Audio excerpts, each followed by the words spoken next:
So, are you a foodie or you love to cook? However it is, but we cannot ignore kitchen in our home. So I think kitchen design is one of the most talked criterias when we talk about architecture. Hi, I'm Manpreet Hanswal. I'm an architect and urban designer, and today I'm going to tell you some very basics about do's and don'ts of kitchen design, layout like architectural plans, then your storage cabinets, the type of shutters that you can choose from, categories of the boards that you can go for your cabinets, durable countertops, and maintenance, and everything that goes into kitchen designing. So first of all, let me tell you something, that whenever you're planning a kitchen, it's really important to chalk out the island shapes that you're going for. So islands are, in a layman's language, it's a slab which is used to do your functions and services. There are 4 to 5 island categories that we are going to discuss. First one is single slab, very suitable for small homes. Second one is L-shaped, a little bit more maneuvering space than a U-shaped. Of course, third is a U-shaped, where you have a very centralized space used for your services and moving and everything, and suitable for like 2 people can work simultaneously in U-shaped kitchen. Then we have peninsula kitchen, in which you can have your island separate from the L-shaped kitchen, and we also have galley kitchen. There are many more, so we're going to discuss like these 3 to 4, and depending upon what utilities they provide us with, what is the pro of choosing one above the other, we can weigh out, and we are not going to compare them because they always serve the best as per the capacity they are put into. So there is no comparison at all. We can almost this video is also about discussing different potentials of these islands, kitchen layouts, and at the same time lighting, and then how to enhance the storage and the durability of the materials used, and easy clean and less maintenance, where you can also make it look very elegant and classic and timeless, I would say. So let's start with single slab kitchen. So in the single slab kitchen, it's mostly done in the houses where you have space concerns, and you can always think about doing it in a linear way, like your fridge, your cooktop, and then your wash basin, sink, I would say, in which you do the dishes. They all are aligned to form a string, and the functionality goes as a linkage of these. You may have a wall behind to support the utility and the cabinets and everything, or you may not have, depending upon if you're going for a studio apartment where you have an open kitchen and you do not have any back wall supporting these services to add on to an extent, and you only have this one wall where you need to sort out and manage your services of the kitchen. So single slab.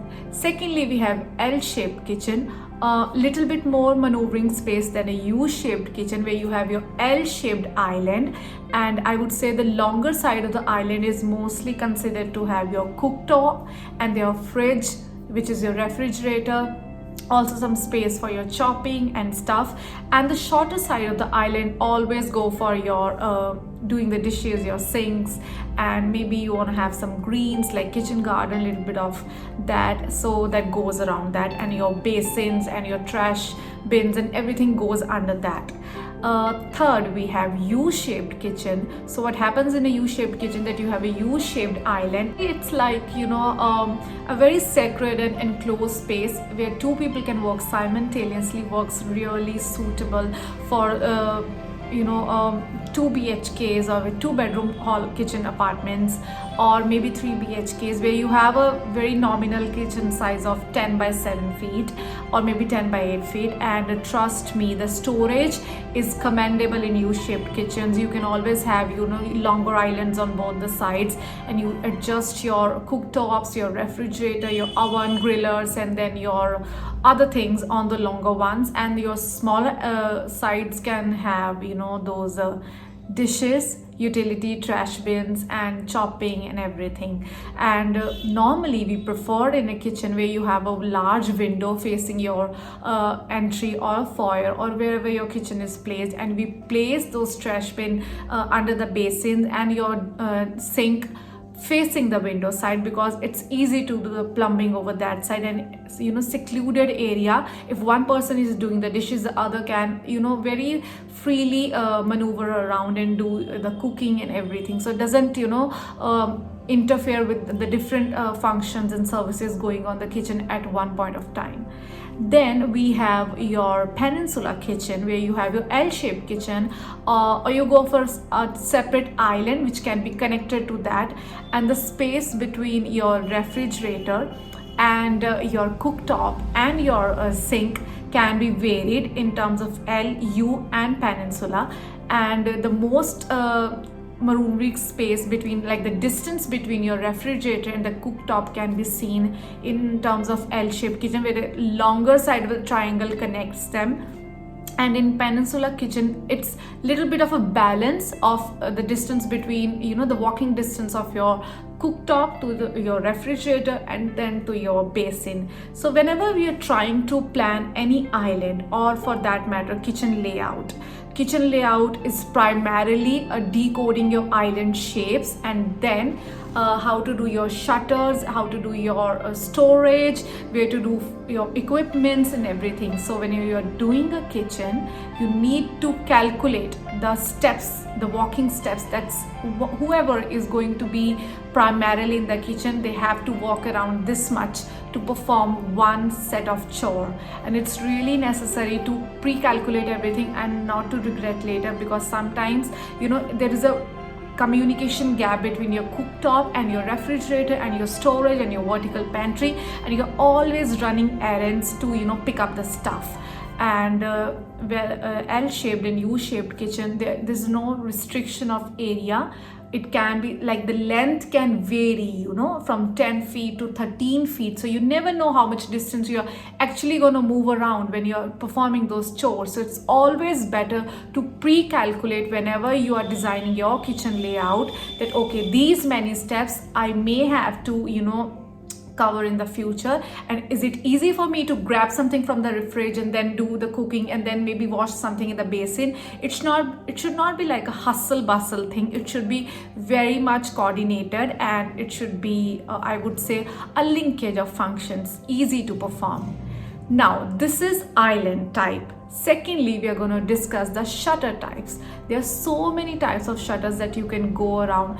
Firstly, we will discuss about the material, like the finishing of the shutters. I'm not going to talk about the type of storage, because that's a very detailed and very tailored detail. I would say everyone prefers their own style of storage and channel, but when we talk about the functionality and the layout, that is more like a very descriptive, and kitchen design is actually a very cutthroat market, and it's really I would say, in the hindsight, when you see, you always know that okay, you have done those blunders and you don't want to opt for the same in the future. So it's always good to know, and then to weigh out the pros and cons and then decide accordingly. So shutter designs, we have like acrylic shutters, then we have stone shutters, we also have PU finish shutters, we have laminate shutters.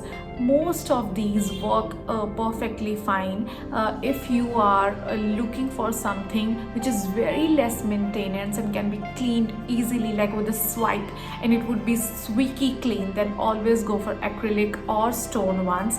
Whenever you're going for PU shutters, they're mostly not resistant to stain. I won't say don't go for them, it's just a preference. From my point of view as an architect, I would say that PU shutters are a little bit stubborn with stains, and whenever you're going for stone shutters or glass shutters, laminate ones, you are really easing out on the cleaning job, and you're making yourself a favor with opting for those kind of finishes. Third, we are going to talk about design of shutters. So there are many things like the molding designs, the trim details, the profiles that all go with these materials, and they're like marriage made in heaven. So now I will go into the detail of cabinet shutter designs. There are many types. There is no restriction or limitation to the options of it. Let me just chalk out like very prominent ones for you, and you will be happy to help yourself exploring more and more about it. But it's always good to get a heads up to where to start from, right? So the first one, we can always go for like shaker, which is more like a panel with little bit of molding. Then we have recessed panel. So in the recessed panel we have one single panel, but then we have a molding, and we have a panel which is little bit sunken, and there is a little bit of level difference, and those panels really look nice. If you are looking for something very classic and vintage and timeless, then I think recessed panels are your go-to options. Then we also have raised panel, which is directly opposite to that, and I would say just inverse it, you know, like the recessed panel, inverse it, and you raise that central portion of the whole shutter, and you raise it a little bit towards your end, and you get the raised panel. Then we have flat panels, which is mostly like a simple profile with no trims, no framing, nothing, and you have your simple shutter, very plain, which is also similar to flush doors. Then we have arced, then glass panels, in which you have your fluted glasses or your, you know, frosted glass, however you want to go with. They're very much in trend, but I would say if you're going for glass panels, always try to complement with a very nice metal profile and a trim detail, and go for brass handles or wooden handles. They look so regal and timeless that nothing can come in comparison to those shutters. Then we have bead boards, and I would say opal panels are also one thing. And then we have louvers, in case you're looking for something which can be, you know, lifted up and down. Then some people go for louvered shutters, and you place your heavy duty equipment, your grillers and, you know, toasters and stuff like that in those cabinets, and you just, you know, try to provide them louvered panels. So I hope this helps and you got a good horizon of how your layouts and your countertop materials, kitchen cabinets and shutter designs can really uplift the whole game and enhance the beauty of it. So please like, share and subscribe to the channel, and share it with your friends and family who are planning to get their kitchen designed, and maybe they can weigh out the pros and cons, and they can really channelize their idea in a better way. And I'm going to come up with more videos related to home design, architecture and urban design. So see you soon.